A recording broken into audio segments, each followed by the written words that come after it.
Good afternoon to all. Today we are going to see Geography question paper analysis part 1. So generally speaking, geography fluctuating, sometimes many questions asked for prelims, sometimes less question only, but it is a static area for preliminary exam preparation. So பாத்தீங்கன்னா தெரியும் 2018, 19, 20, 21 அனலைசிஸ்ல subject wise பாத்தீங்கன்னா சில சமயம் geography நிறைய வரும், otherwise கம்மியா வரும். But any have ஜியோகிராஃபிங்கிறது நம்ம தெரிஞ்சுக்க வேண்டிய ஒரு விஷயம். So now we last year question paper பார்க்கலாம். First question, with reference to the Indus river system, of the following 4 rivers, 3 of them pour into one of them, which join the Indus direct. Among the following, which one is such river that joins the Indus directly? அதாவது Indies water இருக்கு இல்லைங்களா, அந்த ட்ரிபியூட்ரியில மொத்தம் 4 ட்ரிபியூட்ரியில எது வந்து டைரக்டா இண்டஸ்ல join பண்ணுது? இந்த இப்போ option A B C D இருக்கு இல்லைங்களா, இதுல which one directly join to Indus, rest of the 3 join to that secondary part அப்படின்னு கேட்டிருக்காங்க. இந்த கொஸ்டின் இப்ப ஏன் வந்திருக்கு அப்படின்னா, why this question? Indus water treaty has been in news recently. Apart from this, river and tributaryங்கிறது ஒரு important static topic. So இந்த ரெண்டு பெர்ஸ்பெக்டிவ்ல இந்த கொஸ்டின்ஸ் நம்ம பார்க்கலாம். So actually பாத்தீங்கன்னா ஆன்சர் வந்து சட்லஜ். அதாவது சட்லஜ் வந்து சட்லஜ்ல சினாப், ஜீலம், ராவி மூணுமே சட்லஜ்ல கலக்கும். சட்லஜ் இன்டர்ன் டைரக்டா இண்டஸ்ல ட்ரைன் ஆகும்.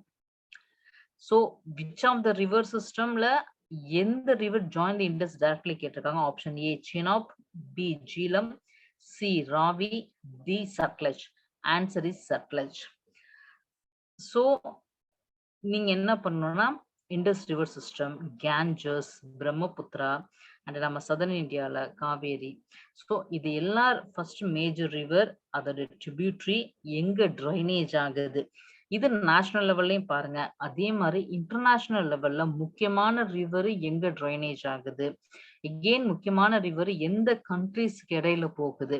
ஸோ இதுவுமே நம்ம பார்க்கணும். ஸோ இதெல்லாம் தான் நமக்கு அடிக்கடி கேட்குறாங்க. சரிங்களா?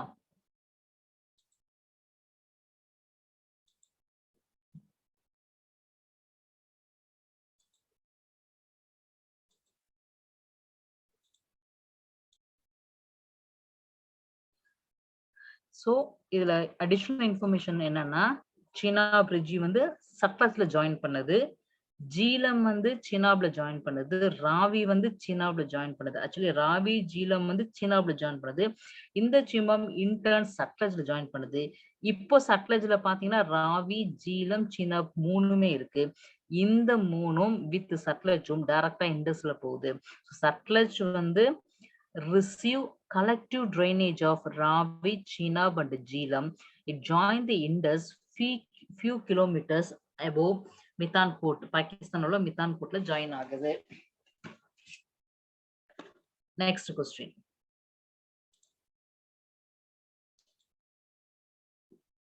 இப்ப பாருங்க, முன்னாடி வந்து ஒரு நார்த்ல உள்ள ரிவர் கேட்டிருந்தாங்க, இப்ப சதர்ன்ல ரிவர். இன்னொரு கொஸ்டின் இதே இயர்ல என்னன்னா இன்டர்நேஷனல் ரிவர் வரும், பின்னாடி வரும் பாருங்க. So that's what I'm saying is river tributary பாருங்க எங்க ஆரிஜின் ஆகுது, எங்க ஜாயின் ஆகுது, ஜாயின் பண்ற இடத்துல ஏதாவது இருக்கா. ஸோ இந்த மாதிரி பாருங்க ஒரு கொஸ்டின் கண்டிப்பா ட்ரைனேஜ் சிஸ்டம் ஃபுல்லா படிங்க, கொஸ்டின் ஸ்டாட்டிக் ஏரியால வரும். Second one, consider the following river. One more thing, அதே மாதிரி national park, wetland, biosphere reserve இது பக்கத்துல ரிவர் ஓடினா கூட கேட்கறாங்க என்விரான்மெண்ட் பெர்ஸ்பெக்டிவ்ல. Okay, consider the following rivers. 1 Brahmani, 2 Nagavali, 3 Subarnarekha, 4 Vamsadhara. which are the following raised from Eastern Ghats? So நான் முன்னாடி சொன்ன மாதிரி ஈஸ்டர்ன் காட்ஸ், வெஸ்டர்ன் காட்ஸ், இங்க என்ன ரிவர் ஒரிஜின் ஆகுது அந்த மாதிரி கொஸ்டினும் நமக்கு கேக்குறாங்க. ஆக்சுவலி பாத்தீங்கன்னா இன் ஒன் மோர் திங், இது ஏன் why this கொஸ்டின்னா வம்சத்தாரா வாட்டர் ட்ரிபியூனல் டிஸ்பியூட் வந்து நியூஸ்ல வந்திருக்கு. இது இல்லாம சைக்ளோன் குலாப், இந்த சைக்ளோன் குலாப் வந்து மையல் கொண்டது பாத்தீங்கன்னா வம்சதாராவும் நாகல்வள்ளி கிட்டையும். ஸோ ஆட்டோமேட்டிக்கா நமக்கு வந்து நியூஸ்ல அடிபட்டிருக்கு இந்த இடம்லாம். தட்ஸ் வை நமக்கு கொஸ்டின் இந்த மாதிரி கேட்டுட்டாங்க. கரண்ட் வித் ஸ்டாட்டிக் கன்வென்ஷனல் போர்ஷன்ல கேட்டிருக்காங்க. ஆக்சுவலி பாத்தீங்கன்னா ஆன்சர் வந்து 2 and 4. So first thing Brahmani, இது ஆக்சுவலா பாத்தீங்கன்னா rises near Nagri village Jharkhand, eastern Ghat கிடையாது. இந்த பிராமணிக்கு இன்னொரு பேர் வந்து south Koel, known as south Koel. And அதே மாதிரி சுபர்ணநேக்கம் பாத்தீங்கன்னா சோட்டநாக்பூர் பிளாட்டியூல முக்கியமான ஒரு ரிவர். எகைன் இதுவுமே வந்து ஈஸ்டர்ன் காட்ஸ்ல இருந்து ஆரிஜின் ஆகல. ஆக்சுவலி ஈஸ்டர்ன் காட்ஸ்ல இருந்து ஆரிஜின் ஆகுது வந்து நாகவல்லியும் வம்சதாராவும். So statement 2 is correct. Nagavalli river originated in Eastern Ghats near Lagbahal, located at Kalahari district la irukku Odisha la. இந்த நாகவல்லி ரிவருக்கு இன்னொரு பேர் பாத்தீங்கன்னா லங்குலியா. அதே மாதிரி வம்சதாராவும் ஈஸ்டர்ன் காட்ஸ்ல தான் ஒரிஜின் ஆகுது ஒரிசா கிட்ட.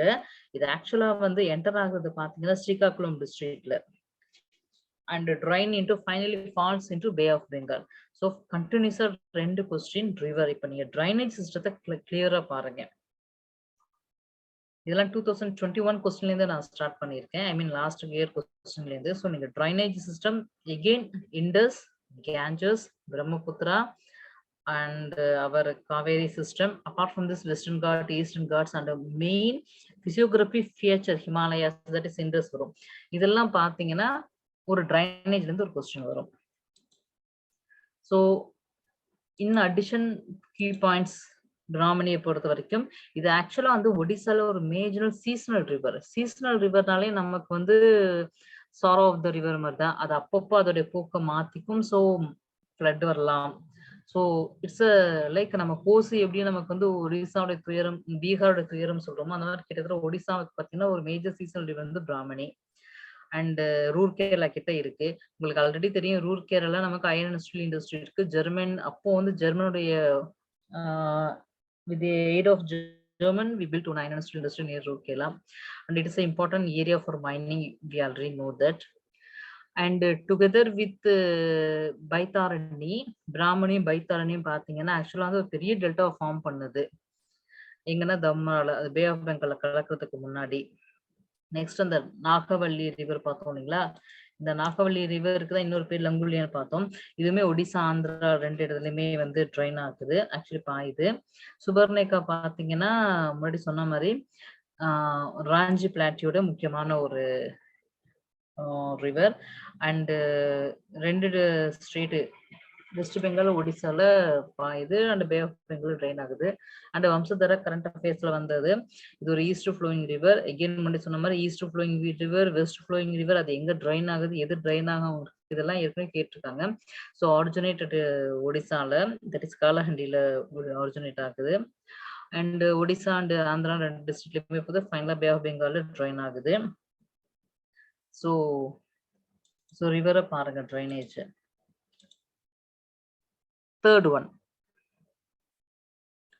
consider the following statement which are correct. 1.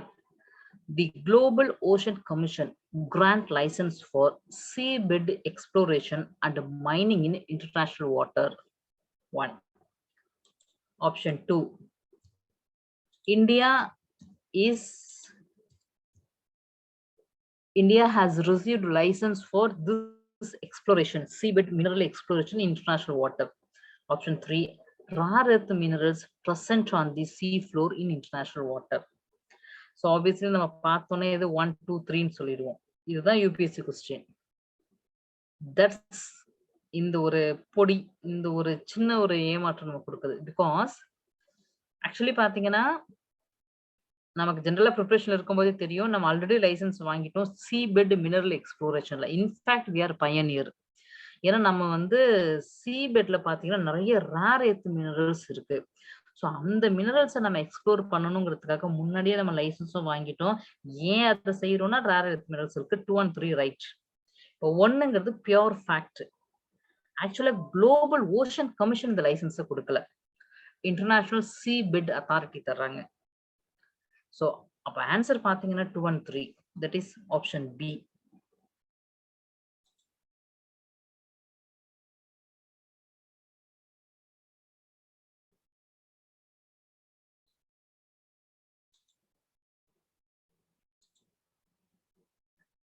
So இந்த கொஸ்டின் ஏன் நியூஸ்ல வந்திருக்கு அப்படின்னா, இந்தியாஸுடைய டீப் ஓஷன் மிஷன் வந்து நியூஸ்ல வந்திருக்கு. ஸோ கரெக்டாக கேட்டுக்கோங்க. அப்பார்ட் ஃப்ரம் திஸ், இந்த like Arctic, Antarctic exploration, marine exploration, seabed mineral exploration, so இதெல்லாம் வந்து ஒரு சென்சிட்டிவான ஒரு விஷயம் நமக்கு. ஸோ இதை பற்றியும் கேட்குறாங்க. So international seabed authority, it grants only license for seabed exploration and mining in international.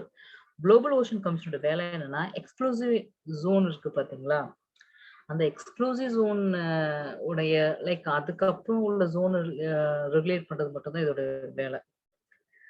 So statement 1 is incorrect because ISA only taking care of this kind of assessment, and it assesses environmental impact assessment, so by supervise mining activities.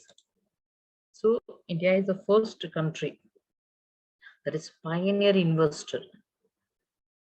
To the 1980s only வாங்கிடுச்சு. 1 வாங்கிட்டோம் நம்ம 1.5 lakh square kilometerக்கு நம்ம வாங்கியிருக்கோம். இவ்வளோ பெரிய இடத்துக்கு நம்ம exploration யார் research பண்ணிட்டு இருக்கோம். So India's exclusive rights to explore polymetallic nodules from seabed in the central Indian Ocean being extended by another 5 years. The right over this kind of kilometer வந்து நம்ம ஆல்ரெடி பண்ணிட்டு இருக்கோம். அந்த ரீசன் எதுக்காகனா அங்க வந்து ரேர் எர்த் மினரல் இருக்கு. So the reason, the sea floor of various ocean boast one of the world largest untapped, இது வரைக்குமே நம்ம யூஸ் பண்ணாம இருக்கிற ரேர் எர்த் மெட்டல்ஸ். ஸோ பார்த்தீங்கன்னா எக்ஸாம்பிள் வந்து scientists discovered vast reserve of rare earth reserve in Japan side of Pacific Ocean பார்த்திருக்காங்க, கண்டுபிடிச்சிருக்காங்க. The Global Economic Commission ஒரு இன்டர்நேஷனல் இனிஷியேட்டிவ் 2013 அது ஆக்சுவலி என்ன பண்ணுது, awareness, it rice awareness, promote action to address the degradation of sea and restoration of its health. இது orient தான் பார்த்துட்டாங்க, தவிர்த்து மைனிங்கும் இவங்களுக்கு சம்பந்தம் கிடையாது. ஸோ சியோடைய மரைன் ஹெல்த் ஓரியன்டா கான்சன்ட்ரேட் பண்றது மட்டும்தான் இதோடைய குளோபல் ஓஷன் கமிஷனுடைய வேலை. எக்ஸ்க்ளூசிவ் பார்த்தீங்கன்னா it focus on high C, that is the area lie beyond exclusive economic zone of individual state. ஒவ்வொரு ஸ்டேட்டுக்குமே EEZ இருக்கும், செஸ் மாதிரி EEZ இருக்கும் நமக்கு. செஸ் ஃபார் எக்கனாமிக், இது வந்து என்வரான்மெண்ட். ஸோ இந்த பியாண்ட் EEZ ஜோனுக்குள்ள அதுக்கப்புறம் உள்ள இடங்களோட டிஸ்பியூட் எல்லாம் இது பார்த்துக்குது. வேற ISE என்ன பண்றாங்கன்னா, ISE's mandate ensure effective protection of marine environment from harmful effect. For example, வந்து நீங்க வந்து seabed related activitiesல வந்து if we didn't regulate means it create undesirable effect. So UN cross மூலமா ISA இந்த ஒர்க்லாம் பண்ணிட்டு இருக்கு. States parties to United Nations class organize and control all mineral resource related activity through ISA. So obviously statement 1 correct கிடையாது, 2 and 3 right. இதுல polymetallic nodules எல்லாம் important இருக்குன்னு கேட்டிருக்காங்க, பார்த்துக்கோங்க. That is the Minister of Earth Science is carrying out exploration activity for PMN in Central Indian Ocean Basin and for polymetallic sulfide in part of ridges. India was the first country முன்னாடி சொன்ன மாதிரி நம்ம licence வாங்கியிருக்கோம். Again exclusive economic zone, seabed exploration, இந்த மாதிரி question எல்லாமே வந்து even current அஃபேர்லயே வராம இருந்தா கூட அந்த மாதிரி கொஸ்டின்லாம் நமக்கு ரெகுலராகவே கேட்பாங்க. நெக்ஸ்ட் ஒன், இது பேசிக் ஸ்டாட்டிக் இம்பார்ட்டன்ட் ஸ்டாட்டிக் கான்செப்ட். ஏன் கொஸ்டின் வந்திருக்குன்னா important static concept. So climate எப்போதுமே பாருங்க ஒரு கொஸ்டின் வரும் நமக்கு. கன்சிடர் In fact, இது already கேட்ட question தான். Consider the following statement.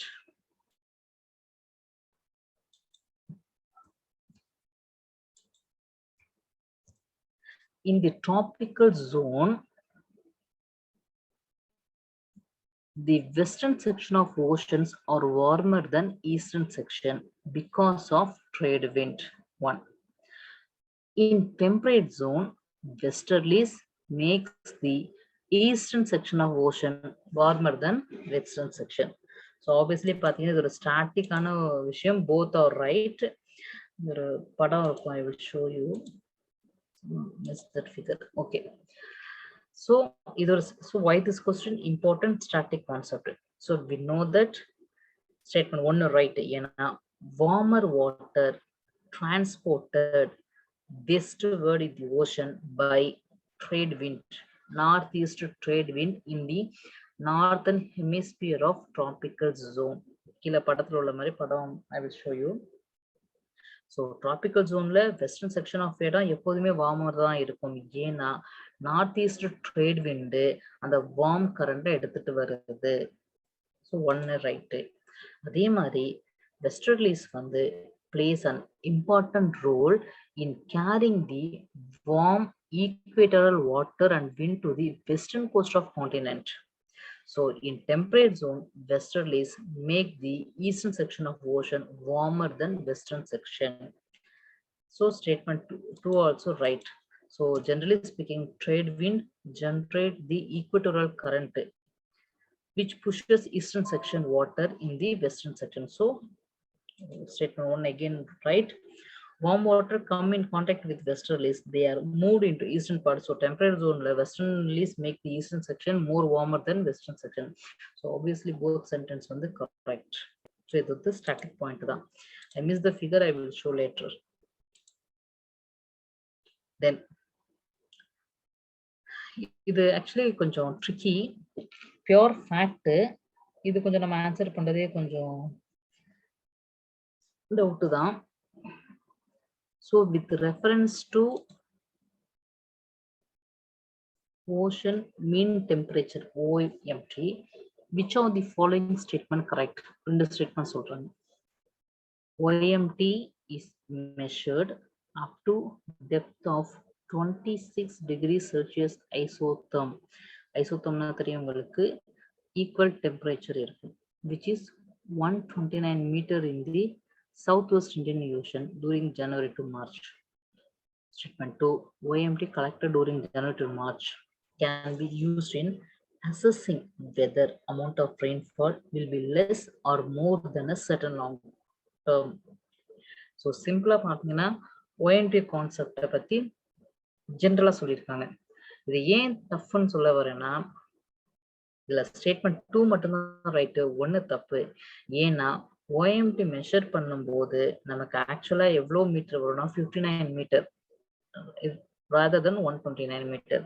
So பாருங்க எவ்வளோ மைனூட்டா ஒரு பொறி வச்சிருக்காங்க. ஸோ நம்ம ஃபேக்ட் எப்படி பார்க்க வேண்டியதா இருக்கு. ஸோ நம்ம கான்செப்டும் தெரிஞ்சுக்கணும், அட் த சேம் டைம் ஃபேக்டும் நம்ம தெரிஞ்சிருக்கணும் யூபிஎஸ்சியை பொறுத்த வரைக்கும். தட்ஸ் வை இந்த கொஸ்டின் வெரி குட் எக்ஸாம்பிள். ஒவ்வொரு கொஸ்டினும் நீங்க அனலைட் பண்ணி பார்க்கும்போது தெரியும் என்ன மாதிரி கேட்குறாங்க. வி கேன் ரீட் மோர், நல்லா படிக்கலாம். இந்த எக்ஸாம் ஹாலில் உட்காந்து இது மாதிரி சின்ன சின்ன ட்ரிக்கினஸை அட்ரஸ் பண்றதுக்கு ரெண்டு விஷயம் நமக்கு தேவை.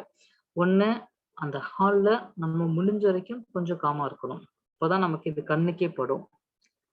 ரெண்டாவது திங், படிக்கும் போதே கான்செப்ட் கிளியரா படிச்சுட்டு ஃபேக்ட மனப்பாடமே பண்ணி வச்சிருக்கணும்.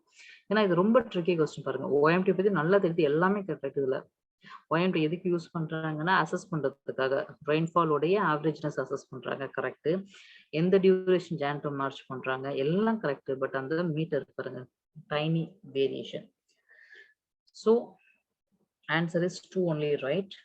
OMT measured depth for 59 meter. Sea surface temperature வந்து like routinely used for predicting whether the total amount of rainfall received during the monsoon will be more or less so OMT has better ability to predict this rather than assist. So 2 is correct. again இன்னொரு static jet stream. நீங்க ஒரு 10 வருஷம் geography questions பாத்தீங்கன்னா trade wind, westerlies, jet stream இந்த conventional topic எல்லாம் question paper இருக்காது. again இது ஒரு important static jet stream, cyclone, even NCERT book level இருக்கு போதும் நமக்கு. and இது ஒரு important question. Consider the following statement.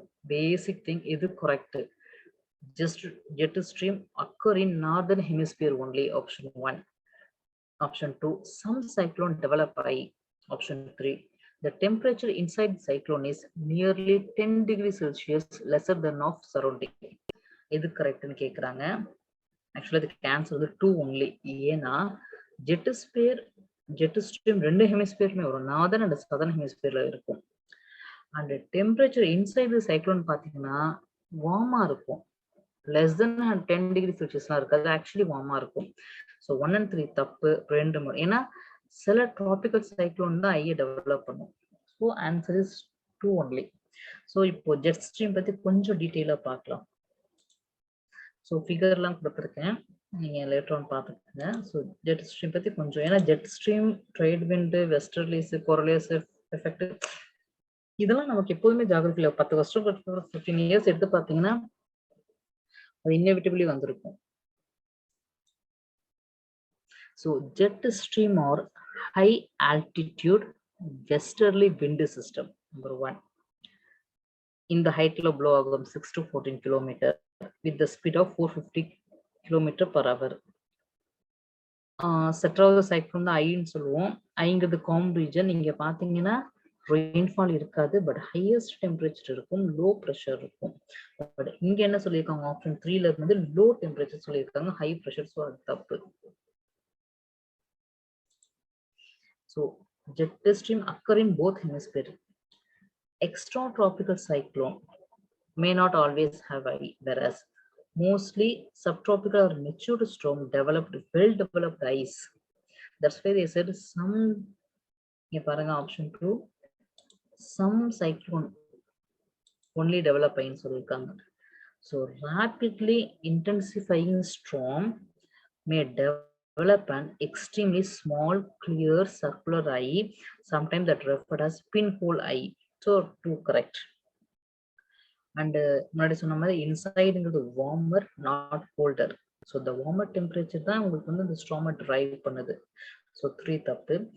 So jet stream பத்தி ஒரு சின்ன எக்ஸ்பிளனேஷன். இது வந்து strong air stream presents in upper troposphere. They are relatively narrow belt of swift moving wind. நீங்க படத்துல வர மாதிரி வார்மா மின்னல்ங்கிற மாதிரி அந்த ஸ்விஃப்டா அப்படியே மூவ் ஆகிட்டு போறது. They are relatively narrow belt of swift moving winds having velocity 100 to 900 km/h. யோசிச்சு பாருங்க, ஒரு மணி நேரத்துக்கு to the max 900 km travel பண்ணுது. அப்ப எவ்வளவு வெலாசிட்டி, எவ்வளவு ஃபாஸ்டா, எவ்வளவு ஸ்பீடா இருக்கும். Jet stream follow curved and meandering path. Such path என்ன correlations effectனால வருது. இந்த meandering path தான் நமக்கு actually பெரிய எஃபெக்டே கொடுக்குது. So and due to the tendency of large scale system to conserve the angular momentum. இது very strong wind நமக்கு already தெரியும். Condition to form jet stream பாத்தீங்கன்னா, condition to form tropical cyclone வந்து இது ஆக்சுவலி இந்த கண்டிஷன்லாம் பாத்தீங்கன்னா முன்னாடியே வந்து பழைய ரொம்ப 2008-6 எல்லாம் அப்படியே டைரக்டாவே கேட்டிருக்காங்க. Large sea surface with a temperature higher than 27 degrees Celsius மேல இருக்கணும். Presence of Coriolis force enough to create a cyclonic vortex. Small variation in vertical wind speed. Pre-existing weak low pressure area or low level cyclonic circulation. Then upper divergence above the sea level. இதெல்லாம் இருக்கணும் நமக்கு வந்து இந்த tropical cyclone form ஆகிறதுக்கான condition. இந்த condition வந்து 10 இயர்ஸ்க்கு முன்னாடி அப்படியே டைரக்டா கேட்ட ஒரு question. So again I'm telling, இந்த ஜெட் ஸ்ட்ரீம், முன்னாடி பார்த்த வெஸ்டர்லிஸ், இதெல்லாம் வந்து ஸ்டாட்டிக் இம்பார்ட்டன்ட் கான்செப்ட். இது எப்பவுமே படிச்சிருக்கேன், ஏதோ ஒரு டைம்ல கேட்பாங்க. ஜஸ்ட் பாருங்க, இந்த டைம்ல 2 ஸ்டாட்டிக் கான்செப்ட் கேட்டுட்டாங்க. நெக்ஸ்ட் இந்த கொஸ்டின் இது கொஞ்சம் ட்ரிக்கி தான். ரொம்ப இந்த மாதிரி கொஸ்டின் நம்மளால ஆன்சரே பண்ண முடியாது. ஏன்னா நம்ம இவ்வளவு பெரிய ஃபேக்ட்லாம் மனப்பாடம் பண்ண முடியாது. That is following minerals in India, which of the minerals designated as major? உங்களுக்கு தெரியும் minerals major minerals minor minerals பிரிச்சுட்டாங்க மினிஸ்ட்ரி ஆஃப் எர்த்ல. சோ இதுல எது வந்து மேஜர் மினரல்ஸ் கேட்டாங்க. ஆக்சுவலி இது ஃபேக்ட் நான் டைரக்டாவே ஆன்சர் சொல்லிடுறேன். 2, 3, 4 தான் ரைட். அதான் மேஜர் மினரல்ஸ். குரோமைட், கியானைட், சிலிமெனைட். அண்ட் இதெல்லாம் ஃபேக்ட். ஸோ எக்ஸ்பிளனேஷனுக்கு ஒன்றும் இல்லை. இந்த ஃபர்ஸ்ட் ஆப்ஷன் வந்து பென்டோனைட்ங்கிறது மைனர் மினரல்னே கவர்மெண்ட் டிக்ளேர் பண்ணியிருக்காங்க. So central government declared following minerals as mineral minerals like shingle, boulder, chalcedony pebbles, limeshell, canker இதெல்லாமே இருக்கு. Then major minerals you just read this one and application of minerals எங்கெங்க use ஆகுதுன்னு சொல்லியிருக்காங்க. So அந்த மாதிரி question நம்ம அந்த அளவுக்கு அட்டன் பண்ண முடியாது. இப்போ நெக்ஸ்ட் வந்து இது ஒரு இம்பார்ட்டன்ட். நான் முன்னாடியே சொன்ன மாதிரி ஹிமாலயாஸ். நம்ம ஹிமாலயாஸ்ல பாத்தீங்கன்னா டைவர்ஸ்ட் பிசியோகிராஃபி இருக்கு. நாட் ஓன்லி பயோடைவர்சிட்டி, டைவர்ஸ் பிசியோகிராஃபி இருக்கு. ஸோ அதுல வந்து கிளேசியர், பாஸ் இதெல்லாமே எப்போதுமே நம்ம கேட்டுட்டு இருக்கோம். அதாவது சியாச்சின்ங்கிறது வந்து நீங்க எழுதி வச்சுக்கலாம், எப்பவுமே வர question. Because that is strategically very important to us. Apart from this அதோட என்டையர் பிசியோகிராஃபி நம்ம தெரிஞ்சுதான் வச்சிருக்கணும். So question Siachen glacier situated at. எவ்வளோ சிம்பிள் கொஸ்டின், எவ்வளோ கன்வென்ஷன், இம்பார்ட்டன்ட் ஸ்டாட்டிக் ஏரியா. ஏன் நியூஸ்லயும் வந்திருக்கு அப்படின்னா, கோவிடுக்கு அப்புறம் வந்து இந்த டிஃபென்ஸ் மினிஸ்டர் அனௌன்ஸ் சியாச்சின் வந்து ஓப்பன் ஃபார் டூரிஸ்ட்னு சொல்லியிருக்காங்க. ஸோ சிம்பிளா கேட்டிருக்காங்க சியாச்சின் எங்க இருக்கு. இதெல்லாம் ஈவன் எக்ஸ்பெக்டட் கொஸ்டின் தான். ஆக்சுவலி ஃபேக்ட் நான் ஆன்சர் டைரக்டாவே சொல்லிடுறேன். நுப்ரா வேலியில இருக்கு. படத்திலே பாருங்க. ஸோ அந்த வேலி பத்தி ஒரு சின்ன point. So Nubra Valley act as gateway to the Siachen and Karakoram Pass. நமக்கு தெரியும் சியாச்சின் வந்து strategical important place for us. The Karakoram Pass connect to the valley with China, Xinjiang, China இடத்துல. Nubra Valley ஆக்சுவலாங்கிறது the Nubra River is a river in the Nubra Valley of Ladakh in India. It is a tributary of Shyok River, part of Indus River system, and originated from Siachen Glacier. Siachen Glacier is the longest glacier in Karakoram, second longest in the world non-polar region. And இதெல்லாம் ஒரு காலத்துல silk ரூட்ல பார்ட்டா இருந்துச்சு.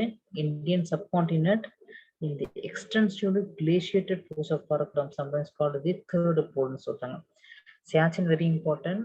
Nubra value, லடாக்ல இருக்கிற Nubra value, காரக்குரம் pass, இதில் உள்ள எல்லா பாயிண்ட்டுமே, for example Nubra, காரக்குரம், Ladakh, Siachen, ஷயோக், இதெல்லாம் நீங்க மறுபடியும் கூகுள் போடுங்க, மேப்ல பாருங்க. இது வேற ஃபார்ம்லையும் கேட்க நமக்கு வாய்ப்பு இருக்கு. பிகாஸ் இது ஒரு இம்பார்ட்டன்ட் ஸ்டாட்டிக் ஏரியா. கான்செப்ட் கிடையாது, but important area. Again drainage system. இது தேர்ட் ட்ரைனேஜ் நம்ம பார்க்குறோம். ஃபர்ஸ்ட் வந்து இண்டஸ் வச்சு கேட்டாங்க, செகண்ட் ஈஸ்டர்ன் காட். இது வேர்ல்டு வைடு. ரிவர் எங்க ட்ரைன் ஆகுது, இது கொஞ்சம் ஈஸி தான். ஏன்னா ஆப்ஷனை பாருங்க, கன்சிடர் தி ஃபாலோயிங் பேர். எது correct? Mekong Andaman, Thames Irish, Volga Caspian, Zambezi Indian Ocean. நமக்கு எது தெரியுதோ இல்லையோ, அந்தமான்ல மேக்காங் கடற்கரைன்னு தெரியும், ஏன்னா இது வந்து மியான்மர் கிட்ட இருக்கு. அப்போ ஒண்ணு இல்லைன்னு எடுத்துக்கோங்க. ஸோ ஆப்ஷன் ஒண்ணு இல்லாட்டி ஒண்ணு எலிமினேட் பண்ணி ஆப்ஷன் பார்த்தீங்கன்னா we can answer.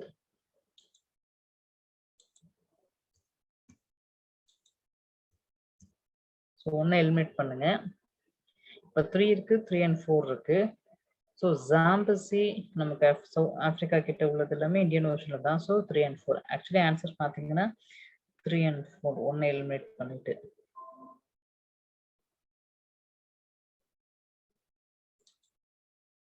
Actually Thames வந்து நார்த் சீல. ஸோ இதை பத்தி ஒரு explanation. First one, Volga, one of the important river of Russia. It provides navigable waterway drained into Caspian Sea. So option 3 right. Then Zambezi, drain in Indian Ocean. இந்த ஜாம்பசி பார்த்தீங்கன்னா 6 கண்ட்ரீஸ்ல போகுது. இது பழைய யூபிஎஸ்சி கொஸ்டின். இந்த 6 country நேமே பார்த்துங்க. Angola, Zambia, Namibia, Botswana, Zimbabwe, Mozambique. இது வந்து பழைய யூபிஎஸ்சி கொஸ்டின். இந்த மாதிரிலாம் முன்னாடி கேட்டுருக்காங்க. அதாவது ரிவர் எத்தனை கண்ட்ரிஸ், ஃபார் எக்ஸாம்பிள் இந்தியா எடுங்க. இண்டஸ் எந்தெந்த ஸ்டேட்ல போகுது, பிரம்மபுத்திரா எந்தெந்த ஸ்டேட் வழியா போகுது, இதுவும் ஒரு ஏரியா, பொட்டன்ஷியல் ஏரியா. இதை நீங்க வந்து இந்தியாவில் உள்ள ரிவர்ஸும் பார்க்கலாம், வேர்ல்டுல நீங்க வேர்ல்டு ரொம்ப கூட போகலாம், மேஜர் ரிவர் எடுங்க. அதே மாதிரி நெய்பர் கண்ட்ரியில் உள்ள ஏஷியன் இந்த ரிவர் எடுத்தா கூட போதும். ஏன்னா எலிமினேஷன் பண்ணியாவது நம்ம அதை ஆன்சர் பண்ணிடலாம். தென் இந்த மீகாங் நான் சொன்னேன் மியான்மர்ல இருக்கு. Mekong form part of international border between Myanmar and Laos as well as Thailand. The river flow through Laos, Cambodia, Vietnam and drain into South China Sea, not Andaman. இந்த மீகாங்கும் பழைய UPSC question தான். South China சீயும் ஒரு இம்பார்ட்டன்டான ஒரு விஷயம். ஏன்னா நமக்கு ஃபர்ஸ்ட் ஆஃப் ஆல் இது ஸ்ட்ராட்டஜிக்கலி இம்பார்ட்டன்ட் ஒரு இடம். நமக்கு எப்போ பார்த்தாலும் உங்களுக்கு ஏதாவது relationship Indo China, Indo Myanmar ரிலேஷன்ஸ்ல இது வர்ற ஒரு ஏரியா தான். ஸோ இதுவும் பார்த்துக்குங்க. தென் இது கொஞ்சம் நார்மல் தான். லைக் ஐரிஷ் ரிவர்ல என்னென்ன ரிவர் ஃப்ளோ ஆகுது, river Clyde in Scotland, river Dee in Wales, river Liffey in Ireland and river Mersey in England. Thames river north sea, not that Irish. So Mekong நம்ம வந்து பண்ண மாதிரி south China தான். இது வேர்ல்டுல 11th largest river. இது எங்கெல்லாம் போகுது, China, Myanmar, Thailand, Laos, Cambodia. இதுவும் பழைய கொஸ்டின் தான். இந்த ரிவருடைய பார்டர் கேட்டிருக்காங்க. ஸோ இது தேர்டு ட்ரைனேஜ் நம்ம பார்த்துருக்கோம். ஸோ ட்ரைனேஜ் படிங்க, கிளைமேட் பாருங்க. தென் இந்த கிளைமேட்ல especially like jet stream, cyclone, westerly, easterly, Coriolis effect இந்த மாதிரி கான்செப்டையும் பாருங்க. அப்புறம் கொஞ்சம் மான்சூன் பாருங்க. இதெல்லாம் ஸ்டாட்டிக் ஏரியா, என்சிஆர்டில உள்ளதே மோர் தென் இனஃப். அதை கிளியரா படிச்சுக்கோங்க. Then next question, what are the advantage of fertigation in agriculture? Fertigation na ஒண்ணும் கிடையாது, fertilization application. ஏன்னா fertilization வந்து நம்ம அப்ளை பண்றோம். ஆஃப்டர் கிரீன் ரெவல்யூஷனுக்கு அப்புறம் நம்ம இன்ஆர்கானிக் fertilization யூஸ் பண்ண ஆரம்பிச்சோம். indiscriminate usage of fertilizations என்ன செய்யும் அப்படின்னா, indiscriminate usage of fertilization வந்து உங்களுக்கு ஃபர்ஸ்ட் திங் வந்து நிறைய ஃபர்டிலைசேஷன் செடிக்கு போகும்போது அந்த கெமிக்கல் கன்சம்ஷன் நமக்கு ஹார்ம்ஃபுல் எஃபெக்டை கொடுக்கும்.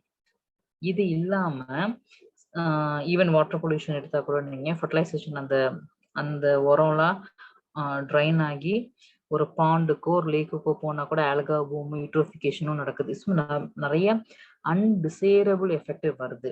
அப்போ judicial use of fertilise application, உரத்தை சரியான அளவு யூஸ் பண்ணணுங்கிற ஒரு கான்செப்ட் வந்துச்சு. அதான் ஃபெர்டிகேஷன். ஏன் இந்த ஃபெர்டிகேஷன் கேட்குறாங்க? 4 ஆப்ஷன்.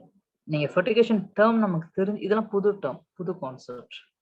டேர்ம் தெரிஞ்சிருந்தா கூட இதை நம்ம அடிச்சிருக்கோம், இந்த கொஸ்டின் நம்ம அடிக்கலாம். First thing, controlling the alkalinity of irrigation water is possible. That is நம்ம அட்வான்டேஜ் வந்து என்னன்னு கேட்குறாங்க.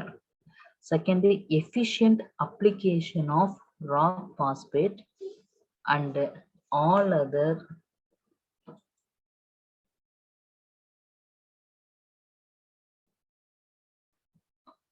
phosphatic fertilizer is possible. 3, increase availability of nutrient to plant is possible. 4, reduction in leaching of chemical nutrient is possible. So நான் சொன்ன concept வச்சு பார்த்தீங்கன்னா, first thing வந்து acidification, அல்கலைனேஷன், இது ரெண்டு கான்செப்ட் இருக்கும். அது ரெண்டுக்கும் நியூட்ரலா இருக்கிறது தான் சாயில் வந்து pH 7 இருக்குது.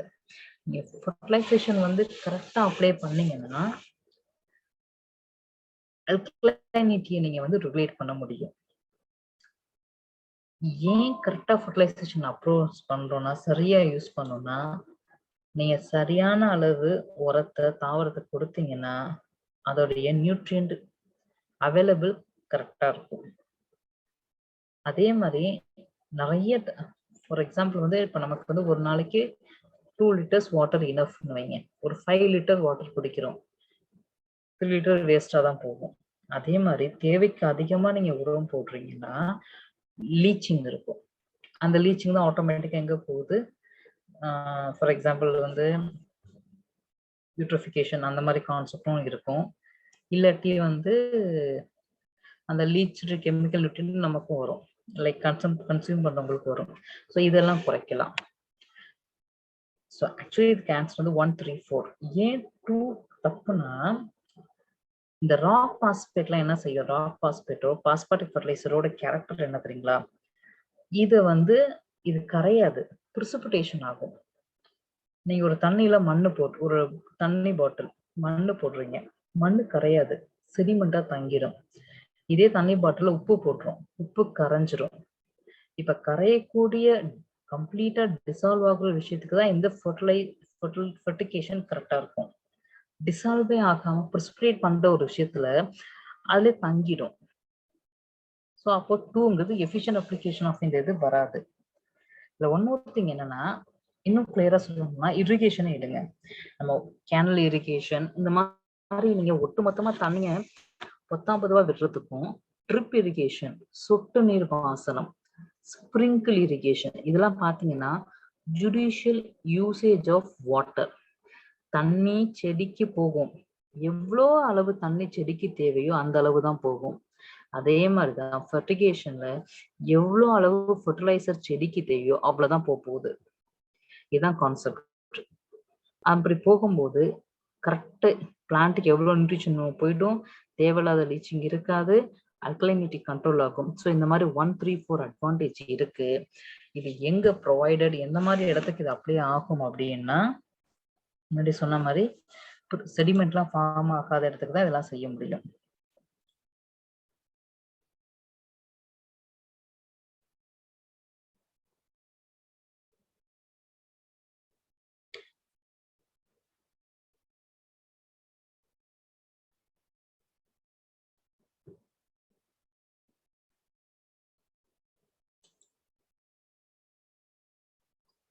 When an element forms precipitation with other substance, it is not advisable to use this method. So option 2 கிடையாது.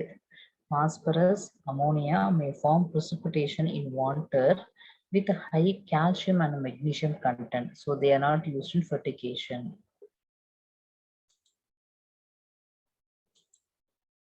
So இப்போ fertigation என்னன்னா, it is a method of fertilizer application in which fertilizer incorporated within the irrigation water by drip system.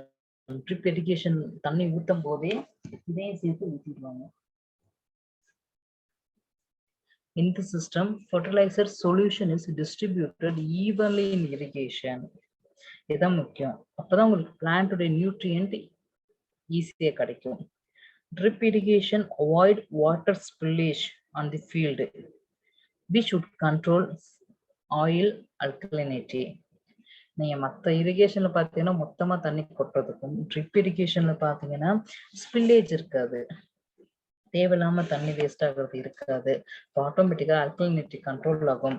இதுல பாத்தீங்கன்னா trip இரிகேஷனோட சேர்த்து fertiliser வந்து solution ஃபார்ம்ல சொட்டு நீர் பாசனம் மாதிரி ஃபர்டிலைசரை வந்து தண்ணியா மாத்தி சொட்டு சொட்டா கொடுக்க போறாங்க. அப்ப ஸ்பில்லேஜும் இருக்காது, அல்கலினிட்டி கண்ட்ரோல் ஆகும். So 1 correct. யூரியா, பொட்டாஷ் இதெல்லாம் இதுக்கு யூஸ் பண்ண முடியாது. சாரி, யூரியா, பொட்டாஷ் இந்த மாதிரி வாட்டர் சால்யூபிள்ல இதெல்லாம் யூஸ் பண்ணிக்கலாம். ராக் பாஸ்பேட்ல தான் இது பண்ண முடியாது. ஸோ இந்த மெத்தடை பார்த்தீங்கன்னா ஃபர்டிலைசர் எஃபிஷியன்சி வந்து இன்க்ரீஸ் ஆகும். Because they are delivered directly to roots via drips. So availability of nutrient பிளான்ட்டுக்கு கிடைக்கும். இதே நீங்க வந்து பிளான்ட்டுக்கு ஜென்ரலா ஃபர்டிலைசேஷன் போடுறீங்க, ரூட்டுக்கே போகாம லீச்சிங் ஆயிட்டு போயிடுச்சு, தண்ணியில அடிச்சுட்டு போயிடுச்சு. நம்ம உரம் போட்டோம், போட்ட உரம் தாவரத்துக்கு போகல, அடிச்சுட்டு போயிடுச்சு, அப்ப அது வேஸ்ட் ஆயிடும். இதே நம்ம வந்து ஃபெர்டிகேஷன்ல வந்து உரம் டைரக்டா வேர்ல நீர் வடிவத்துல சொட்டு சொட்டா கொடுக்குறோம். அப்போ அவைலபிள் ஆஃப் நியூட்ரியன்ட் நிறைய இருக்கும். As water and fertilizer supplied evenly to all the crops through fertigation, so there is possibility for higher yield. Since soil water logging is avoided, therefore less leaching of chemical nutrient. Again, இங்க logging இருக்காது. நீங்க மற்ற இரிகேஷன்ல பார்த்தீங்கன்னா மொத்தமா தண்ணி விடும்போது தண்ணி தேங்கும். இங்க தேங்கின தண்ணி அதுக்கப்புறம் லீச்சிங் ஆகி அடிச்சுட்டு போகும். இதெல்லாம் இங்க கிடையாது. பிகாஸ் எவ்வளோ ஜுடிஷியல் யூசேஜ் தான் நடக்குது. எவ்வளோ வேணுமோ அவ்வளவுதான் கொடுக்குறோம். அப்ப லாகிங் கிடையாது, தேங்குறது கிடையாதுங்கிறதுனால லீச்சிங்கும் இல்லை. தட் இஸ் கம்மியா இருக்கு. So statement 4 correct. இந்த மாதிரி அக்ரிகல்ச்சர்ல ஏதாவது புதுசா ஒண்ணு வந்திருக்குன்னா அது கண்டிப்பா எக்ஸாம்ல கேட்பாங்க, அதை பார்த்துக்குங்க.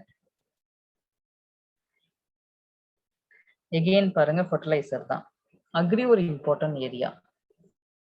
அது என்வரான்மெண்ட்ல கேட்கலாம், ஜியோகிராஃபிலையும் கேட்கலாம். தட்ஸ் வை நீங்க அக்ரியே தனியா பிரிச்சு பாருங்க. So next question.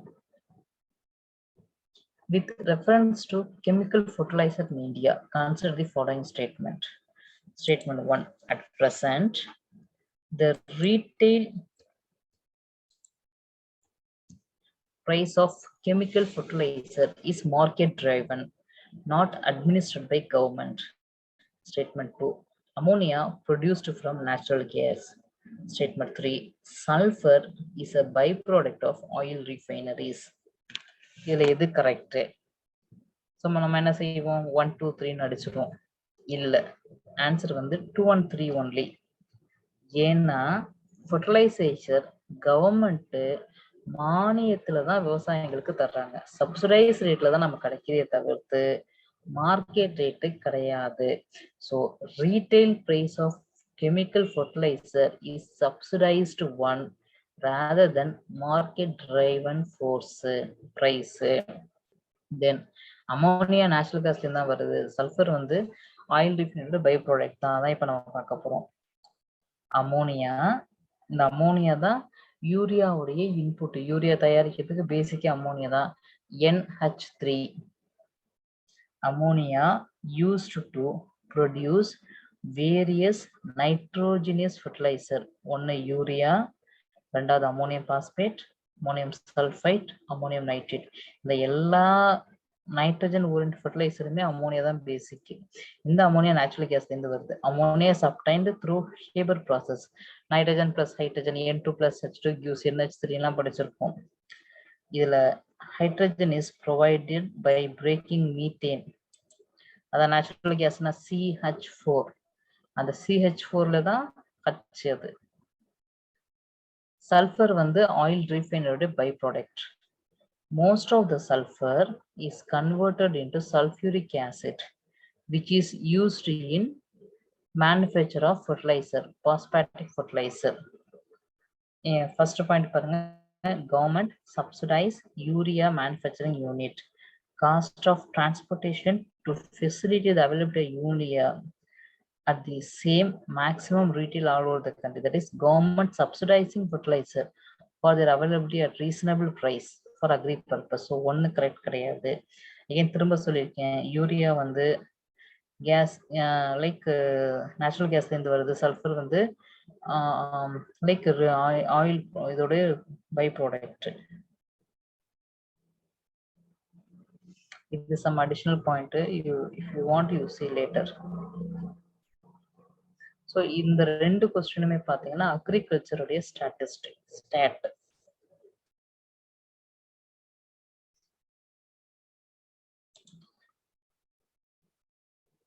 New area policy 2015ல தான் மார்க் இந்த ஃபிக்ஸ் பண்றாங்க, என்ன ரேட்லாம் இருக்கும்னு சொல்லிடலாம்.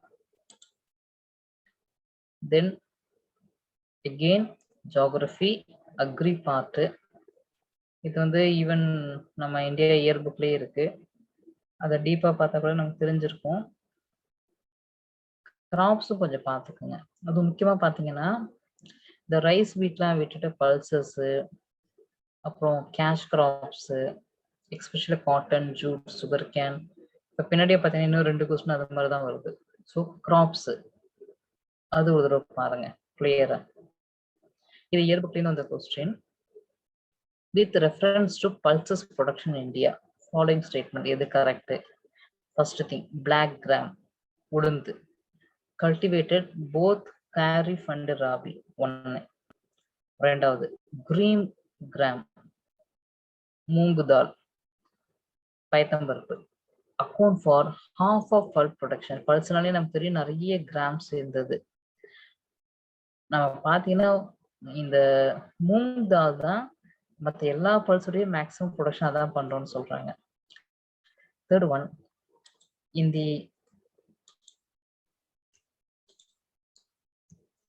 last 3 decades, production of kharif increased but rabi decreased. Which are the statement correct in கேட்டிருக்காங்க. ஆக்சுவலி இது ஃபேக்ட் நான் டைரக்டாக ஆன்சர் சொல்லிடுறேன். ஒன் ஒன்லி தான். ஏன்னா மூங் தால்னா லெஸ் தென் 10% தான். பின்னாடி சொல்றேன். நெக்ஸ்ட் வந்து இப்போ ரீசன்ட் சமீப காலத்துல காரிஃப் ராபி 2 சீசன்லயுமே பல்சஸ் உடைய ப்ரொடக்ஷன் இன்க்ரீஸ் ஆயிருக்கு. So fact, India produce variety of pulses.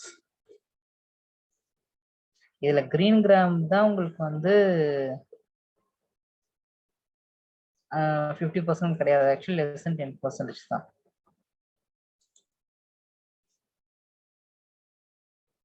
Gram is the dominant pulses, 40% ஆகுது. அதுக்கு அடுத்து தோரம்பருப்பு, தூர்தால். கடைசியா பாத்தீங்கன்னா இந்த மூங் தால் பாத்தீங்கன்னா 8 to 10% மட்டும் தான் இருக்கு. ரீசன்ட் டிகேட்ஸ்ல பாத்தீங்கன்னா kharif, the production of pulses for both kharif and rabi increased in last 3 decades. ஒரு இம்பார்ட்டன்ட் பாயிண்ட்ஸ் என்னன்னா, India largest producer of pulses. பாருங்க, லார்ஜஸ்ட் ப்ரொடியூசர், அதே மாதிரி லார்ஜஸ்ட் கன்சியூமர், அதே மாதிரி largest importer in the world. இது ஒரு important. Not only pulses in fruits, இதுல கூட நம்ம பயனியர் தான். இதெல்லாம் நமக்கு நிறைய கேட்பாங்க. Pulses account for 20% of area under food grains and contribute 7 to 10% of food grain production. Pulses பார்த்தீங்கன்னா காரிஃப் ராபி ரெண்டுலயுமே வரும். பட் ஜெனரலா பார்த்தீங்கன்னா ராபி தான் நிறைய. Rabi pulses contribute more than 60% of total production. So state wise பார்த்தீங்கன்னா மத்திய பிரதேஷ், மகாராஷ்டிரா, ராஜஸ்தான், யூபி, கர்நாடகா தான் டாப் 5 பல்சஸ் ப்ரொடியூசிங் ஸ்டேட் இந்தியாவில். So இது எல்லாம் இயர் புக்ல உள்ள கொஸ்டின் தான். அடுத்து அதே கிராப் தான். ஒரு கிராப்போட ஃபியூச்சர் கொடுத்துறாங்க. ஆக்சுவலா இது பழைய கொஸ்டின், ரிப்பீட்டட். ஒரு 10 இயர்ஸ்க்கு முன்னாடி கேட்ட கொஸ்டின், அப்படியே கட் காப்பி பேஸ்ட் தான். எதுக்கு சொல்ல வரேன்னா, நீங்க கிராப் அதோடைய ஃபியூச்சர்ஸ் படிச்சுக்கோங்க. நமக்கு எப்படி வந்து பயோம்ல வந்து எவர்கிரீன் ஃபாரஸ்ட்னா ஃபார் எக்ஸாம்பிள் 200 சென்டிமீட்டருக்கு மேல ரெயின்ஃபால், கனோப்பி இருக்கும், ஹை டெம்பரேச்சர் இருக்கும், டென்ஸா இருக்கும், டெசிடிஸ்னா இலை உதிரும். ஸோ இந்த மாதிரி ஒரு சீசனலா இருக்கும், மான்சூனா இருக்கும்னு ஒவ்வொன்றுக்கும் ஒரு ஃபீச்சர் இருக்கிற மாதிரி கிராப்புக்கு சில பெக்யூலர் ஃபீச்சர்ஸ் இருக்கும். அதான் கேட்குறாங்க எக்ஸாம்ல. இது பழைய கொஸ்டின் நம்பர் 1, ரிப்பீட்டட் தான். பட் ஒரு கிராப்பு கொடுத்துட்டு இந்த கிராப்பு ஒரு பர்டிகுலர் கிராப்பு அது சப்ட்ராபிக்கல்ல தான் வளரும். 2-10 days ஃப்ராஸ்ட் ஃப்ரீ இருக்கணும். தட் இஸ் பனியே இருக்கக்கூடாது, பிளாக் சாயில் இருக்கணும். Light well drained soil capable of retaining moisture is ideally suited for this one. விச்சுன்னு கேட்டாங்க, கண்ணை மூடிட்டு சொல்ல வேண்டியதுதான் நம்ம. ஏன்னா காட்டனுக்கு மட்டும்தான் அந்த ஃப்ராஸ்ட் ஃப்ரீங்கிற கிரைட்டீரியா இருக்கும். ஸோ ஆன்சர் வந்து காட்டன். பழைய கொஸ்டின் தான். இப்போ பாக்கி ஜூட்டு, சுகர் கேன், டீக்கெல்லாம் உள்ள கிரைட்டீரியா ஒரு தடவை பார்த்துடலாம்.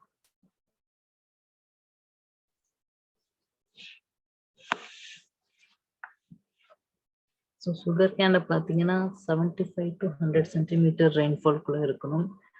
இரிகேஷன் ஆக்சுவலாக ரெக்கவர்டு தான். காட்டனுக்கு பார்த்தீங்கன்னா ஹை டெம்பரேச்சர், லைட் ரெயின்ஃபால் வேணும்.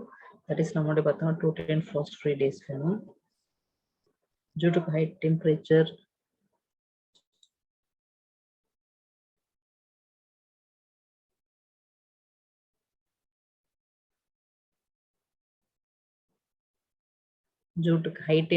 heavy rainfall, humid climate வேணும். இது important. டீக்கு பார்த்தீங்கன்னா கூல் கிளைமேட் வேணும். அதனால நீங்க டீ காஃபி எல்லாம் பார்த்தீங்கன்னா மலைக்கு மேல மவுண்டனுக்கு மேல இருக்கும். த்ரூ அவுட் ரெயின்ஃபால் வேணும்.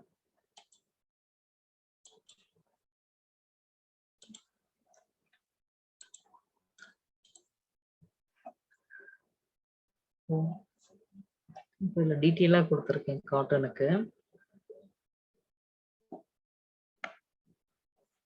Cotton grow on variety of soil across the world, especially black soil, deep fertile soil with adequate humus, high water holding capacity. The moisture hold பண்ற capacity வேணும்.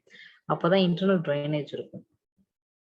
இது பாத்தீங்கன்னா 2 to 10 degree approximately frost free இருக்கணும். Temperature germination பாத்தீங்கன்னா 20 to 30 degrees Celsius இருக்கணும். The climate condition required for cotton, that is இது tropical crop அதை மட்டும் சொல்லியிருக்கோம்.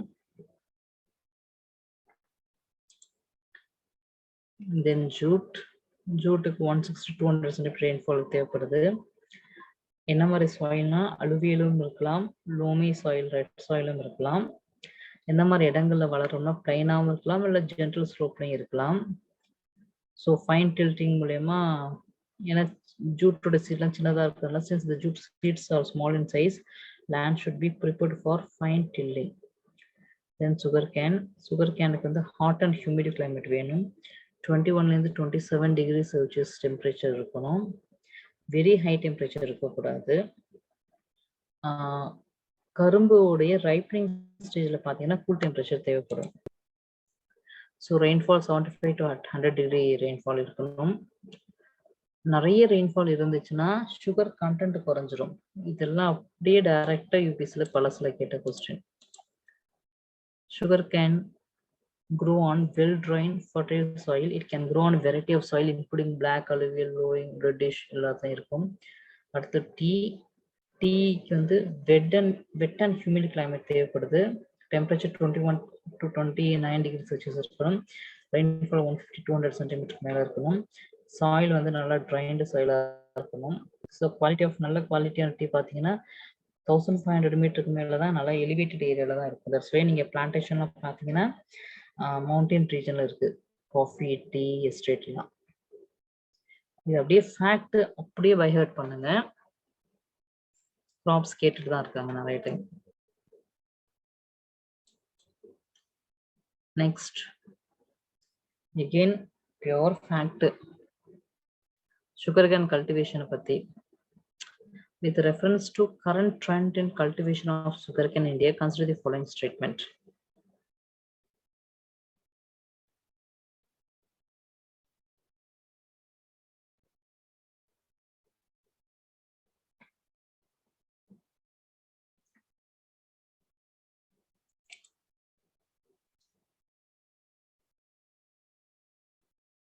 So answer on the 1 and 4. A substantial saving in seed material is when bud chips sitting or raised in planted in fact. You just go through this fact. Then biochar. What is the use of biochar in farming? Again, biochar may or important area. This fact is a concept actually. Okay. Biochar can be used as part of growing medium in vertical farming. Number 1. When biochar growing medium growing part it promotes growth of nitrogen fixation bacteria, that is nitrogen fixation microorganism. In addition to that, it helps to retain water for a long time. For this, another vertical farming one of the method. இந்த vertical ஃபார்மிங்ல பாத்தீங்கன்னா இடையில பாத்தீங்கன்னா இந்த வெர்டிக்கல்ல ஒவ்வொரு லேயருக்கு இடையில பாத்தீங்கன்னா biochar போட்டிருப்பாங்க. பயோசார் பயோனாலே தெரியுது உங்களுக்கு, ஏதோ மைக்ரோ ஆர்கானிசம் இருக்கு. இந்த பயோசார் எதுக்காக, என்ன யூஸ், இதான் கேட்டிருக்காங்க. ஆக்சுவலி ஆன்சர் வந்து 1 and ஆப்ஷன் டி. 1 2 3 மூணுமே ரைட்டு. பயோசார்னு நான் சொல்றேன். இது ஆக்சுவலா ஒரு charcoal. Number 1, it is a stable carbon rich charcoal applied to soil. Biochar from manures and food waste recorded higher nitrogen and phosphorus level. Actually இது என்ன பண்ணும், nutrient content and capacity increase பண்ணுது. Biochar soil fertility increase பண்ணும், water holding capacity increase பண்ணுது. That's in turn result in productivity increase பண்ணும். So it is a charcoal material. எப்படி form பண்றாங்கன்னா, produced by heating biomass, anaerobic முறையில absence of oxygenல biomass heat பண்ணி, நீங்க ஒரு மரத்தை, தட் இஸ் மரங்கிறது ஒண்ணும் இல்ல, ஒரு விறகு கட்டைய எரிக்கிறோம், ஆட்டோமேட்டிக்கா கறி கிடைக்குது. பயோசார் வந்து பயோமாஸை ஹீட் பண்ணும்போது, பட் anaerobic மெக்கானிசம்ல ஆக்சிஜனே இல்லாம ஹீட் பண்ணும்போது இந்த கறி கிடைக்குது. இந்த பயோசாரை நீங்க வெர்டிகல் ஃபார்ம் போகும்போது இது நிறைய ப்ரொடக்டிவிட்டி யூஸ் பண்ணுது. It has the potential to boost the natural ability of legumes to fixing nitrogen in the soil. It supports the life of nitrogen fixation bacteria. So biochar can also decrease soil nitrogen emission, increase nitrogen efficiency and retention of soil. Because of these properties, it improves soil's water retention capacity, water holding capacity. So soil will have more water for long period of time. So statement 3 correct. இது இல்லாம additional information பாத்தீங்கன்னா, the high carbon fine grained residue that is currently produced through modern pyrolysis method. It is the direct thermal decomposition of biomass in the absence of oxygen. It produces mixture of solid, liquid, gas product. Solid la biochar proper இருக்கும், liquid la bio oil இருக்கும், gas na syngas. So it is a stable oil rich one.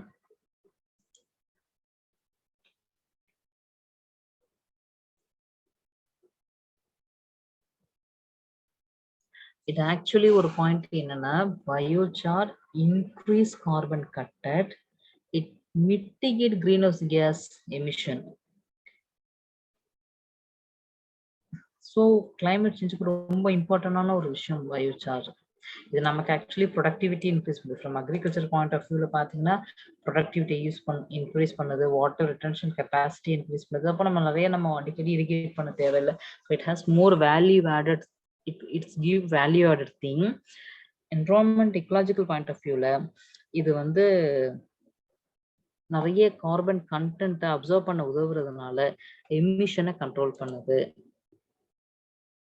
Then finally zero tillage in agriculture. இப்ப நம்ம பார்த்த எல்லாமே பாத்தீங்கன்னா agriculture தான். இப்ப zero tillage, show the picture. Zero tillage or need tillage, இந்த ஃபிகர்ல இந்த மாதிரி பண்றது விவசாயம். இதோட advantage, sowing of what is possible without burning the residue of previous crop mechanism, without the need for nursery of rice sapling, direct planting of paddy seed in the wet soil possible. Carbon sequestration is possible. இது correct advantage. Actually all the above எல்லாமே just பார்க்கலாம். So zero tillageங்கிறது in this new crop planted in the residue of previous crop without any seedbed preparation. அப்போ ஒன்று right. Carbon சிக்வஸ்ட்ரேஷன்ங்கிறது long term storage of carbon dioxide. Actually generally பார்த்தீங்கன்னா நமக்கு வந்து மரைன்ல எல்லாம் செய்வாங்க, அக்வாட்டிக் ரீஜன்ல பண்ணுவாங்க, குளோபல் வார்மிங்கை மிட்டிகேட் பண்றது. இது வந்து one of the method of terrestrial sequestration. So 3யும் ரைட்டு. இங்கே large amount of carbon store in soil and vegetation. So so ஆட்டோமேட்டிக்காக அதுதான் நம்முடைய கார்பன் சிங்க். மரங்கள் எல்லாம் carbon sink, afforestation one of the carbon sink நமக்கு தெரியும். ஸோ கார்பன் ஃபிக்சேஷன் அதை இன்க்ரீஸ் பண்ணுது. Increasing carbon fixation through changing land use pattern and enhance carbon sinking capacity. In zero tillage, we are not disturbing the soil, not burning the previous. Zero is a way of growing wheat crops without tillage. Happy seeded is one of the unique technique which is used for sowing seed without burning any crop. That is, நீங்க plant sapling directly வைக்கலாம். It is already crop established method for rice. Here seed sown directly without raising them in a nursery or can be done in zero tillage. If crop or not burned land is prepared through mechanical agitation, carbon sequestration remain possible. So all the above. So again, I just want to recap one thing. Drainage, agriculture, and drainage, agriculture, national international drainage பாருங்க, agriculture and important static climate இதெல்லாமே மறுபடியும் rice பண்ணுங்க. All the best, study well.